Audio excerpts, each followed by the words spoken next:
Alors on va écouter ce que nous dit ce monsieur de chez Move. Le problème, c'est que Jordan, l'héroïne du jeu, elle arbore un crâne rasé, des tatouages et un caractère bien trempé. Et apparemment, tout ça, Vivi, ce mix, ça suffit pour que certains y voient une idéologie politique et ou un effort forcé pour paraître, tu sais, plus dans l'air du temps.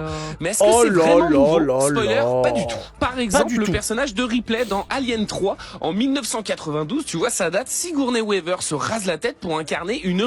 non, elle se rase la tête par rapport à un truc précis dans le film. J'ai pas spoilé, mais on lui demande de se raser la tête. C'est pas, c'était pas pour présenter, c'était pas le caractère du personnage. Menteur. Zéro, nul. Tu mens. Ripley au bout de ses forces. À l'époque, personne ne crie au scandale. Pourquoi? Parce que son look, ça sert le rôle de Ripley. Et surtout parce que c'était pas forcé. Pour se sacrifier, pour sauver l'humanité. Son style colle avec son mindset, en fait. Autre exemple plus récent, cette fois-ci, on est en 2015. Le personnage de Furiosa dans Mad Max Fury Road. Charlize Theron, là-dedans, elle est rasée, elle est mécano, elle est guerrière, elle est un peu féministe, c'est vrai. Mais surtout, c'est un personnage génial et ultra complexe. Et même dans les jeux vidéo, des héroïnes qui sortent du lot, ça date pas d'hier. Exemple, Jack, c'est dans Mass Effect 3, il est sorti en 2012, c'est un personnage... Mais Jack, on l'a tartinée dans le vaisseau, elle faisait la maline et tu pouvais la prendre à quatre pattes. De quoi tu parles dans Mass Effect? C'est un personnage qui est là pour te vider les couilles, putain. Mais t'as joué à Mass Effect ou pas? Elle fait la maline, tu l'attrapes par les cheveux, la gourgandine, de qu'est-ce qui t'arrive là? C'est ça que vous avez à présenter? C'est tout? Pour présenter des personnages avec le crâne à moitié rasé? Le stream, le monsieur Abai, c'est pas étonnant. Aussi, avec un crâne rasé, des tatouages et un look punk, elle est devenue une icône pour les fans de la saga. Son style, il reflète parfaitement son histoire. Une rebelle qui refuse de se conformer à quoi que ce soit. Mais soyons clairs, Vivi, un design de personnage, c'est avant tout un choix artistique. Faut pas oublier que le jeu vidéo, c'est pas un choix artistique. Mais c'est aussi... Bon, ce monsieur raconte de la merde, hein, pour la faire court, parce que ce monsieur est un menteur, hein, c'est une salope de gauche. Donc on nous présente ce personnage, on dit non mais il y a pas de politique derrière ça. À savoir que le studio qui est derrière ce jeu vidéo a fait un jeu précédemment, hein, qui s'appelle The Last of Us Part 2. Dans ce jeu vidéo, pour faire un résumé, c'est très simple. Nous avons une héroïne lesbienne, hein, copine, qui lèche la moule de sa petite copine juive, qui est enceinte d'un Chinois. Et ils vont partir en guerre contre une transsexuelle bodybuildée qui se fait enculer dans un bateau au moment du jeu.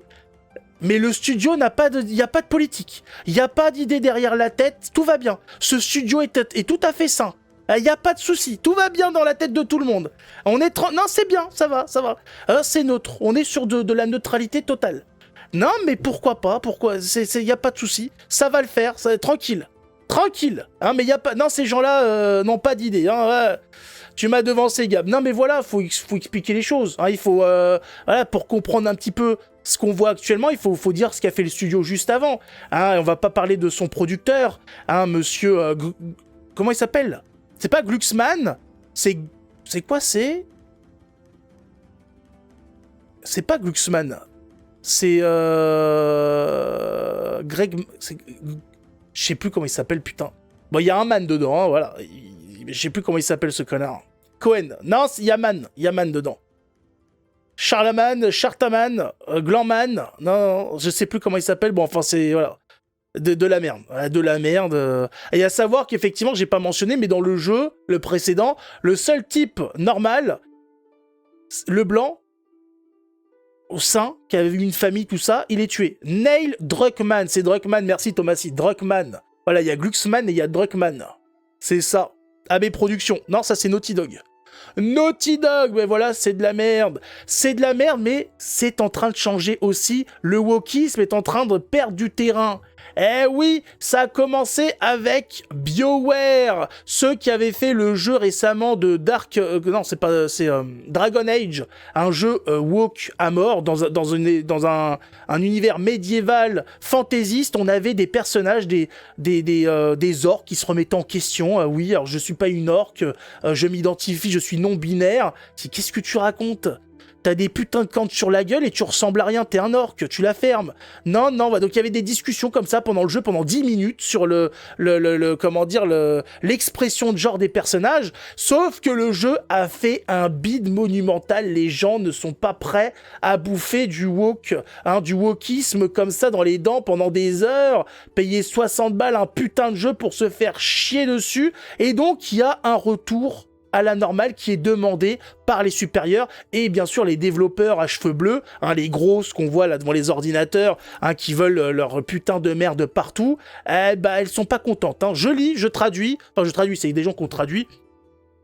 La récente sortie de Dragon Age The Veilguard du studio BioWare a provoqué une discussion animée au sein de la communauté.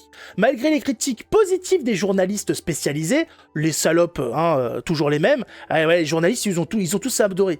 Oh putain, on joue des lesbiennes, on a des non-binaires, on a une elfe qui se prend pour un dragon, c'est magnifique. Mais les gens, ils ont dit non. Malgré les critiques positives des journalistes spécialisés, de nombreux joueurs ont exprimé leur mécontentement concernant le contenu du jeu, accusant les développeurs d'être trop politisés et d'avoir un accent trop marqué sur les enjeux sociaux. Les problèmes de vente ont rapidement eu un impact. Seulement 1 mois et demi après la sortie, Dragon Age a commencé à être vendu avec une remise de 35%, ce qui est un signe inquiétant pour un projet de cette envergure. 200 millions d'euros le jeu qui bide, 200 millions. Il est clair que les ventes du jeu n'ont pas répondu aux attentes tant de l'éditeur que des développeurs eux-mêmes. Selon les sources internes, la direction de BioWare a tenu une réunion avec les employés à la lumière de cet échec. Les développeurs ont été priés de mettre de côté ou de retirer de leur prochain projet Mass Effect 5 tout contenu pouvant être perçu comme politiquement controversé ou socialement intrusif. Alors on commence à nettoyer, commence à comprendre. Il faut taper dans le portefeuille pour que les gauchistes commencent à comprendre. Donc là, ils ont dit, voilà, donc on laisse tomber. Laissez tomber vos trucs de fioles et compagnie. Voilà, faites les choses normalement parce que sinon, en fait, vous allez finir à la rue, tout simplement.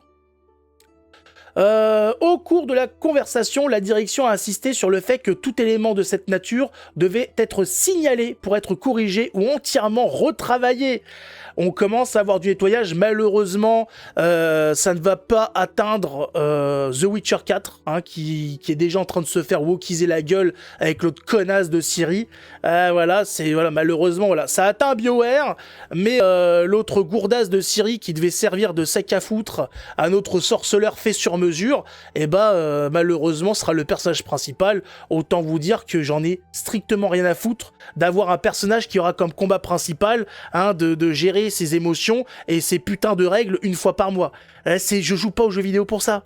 Moi, je veux un putain de guerrier. Je veux tataner des putains d'enculés de monstres. Ça sert à quoi d'avoir une gourdasse qui va nous casser les couilles avec ses règles ? Je comprends pas ce qui se passe.